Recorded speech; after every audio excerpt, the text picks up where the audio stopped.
నమస్తే, welcome to TV21 the better choice. నేను పుష్ప. ఇవాల్టి వీడియోలో మనం తిరుమలేశుడి తొలి గడప దేవుని గడప శ్రీ లక్ష్మీ వెంకటేశ్వర స్వామి ఆలయ విశిష్టత గురించి ఇవాల్టి వీడియోలో తెలుసుకుందాం. తిరుమలకు వెళ్లే భక్తులు ముందుగా దర్శించుకునే పుణ్యక్షేత్రం, దేవుని గడపగా ప్రసిద్ధిగాంచింది ఈ ఆలయం. తిరుమలేశుడి తొలి గడప ఈ దేవుని కడప మత సామరస్యానికి ప్రతీకగా నిలుస్తోంది. ముస్లింలు సైతం దర్శించుకునే ఏకైక పుణ్యక్షేత్రం తొలి గడప దేవుని కడప. అత్యంత ప్రాచీన చరిత్ర కలిగిన ఆలయం ఇది.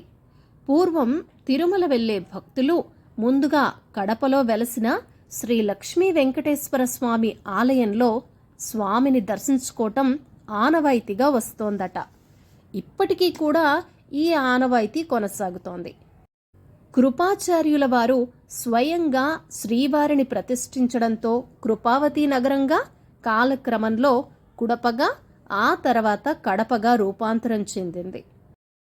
ఇక్కడి మూల విరాట వెంకటేశ్వర స్వామి వెనుక హనుమంతుల వారు దర్శనమిస్తారు. తిరుమల వెళ్ళాలి అనుకుని వెళ్ళలేకపోయిన వారు ముందుగా కడప లక్ష్మీ వెంకటేశ్వర స్వామిని దర్శించుకుంటే ఎన్ని అవాంతరాలు వచ్చినా కూడా తిరుమల చేరుకుంటారని భక్తుల నమ్మకం.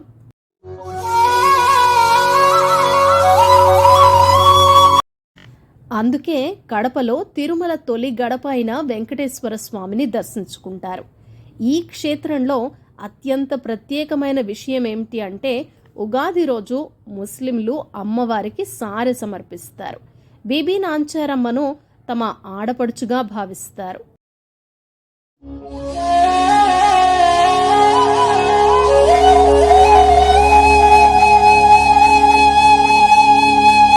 ఉగాది రోజు పప్పు, ఉప్పు, బెల్లం సారెగా ఇస్తారు.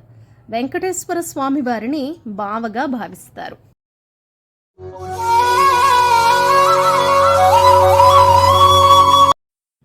పదకవితా పితామహుడు తాళ్లపాక అన్నమాచార్యుల వారు ఈ ఆలయాన్ని ప్రత్యక్షంగా దర్శించి తన కీర్తనలతో వెంకటాద్రి కడప రాయుడుగా కీర్తించారు.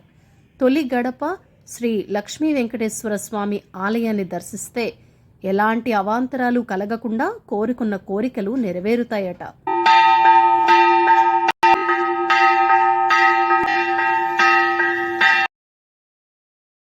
తొలి గడప దేవుని కడపలో శ్రీ లక్ష్మీ వెంకటేశ్వర స్వామి దేవస్థానంలో స్వామివారి దర్శనం అయింది. నెక్స్ట్ నేను అమీన్పీర్ దర్గాకి బయలుదేరుతున్నాను.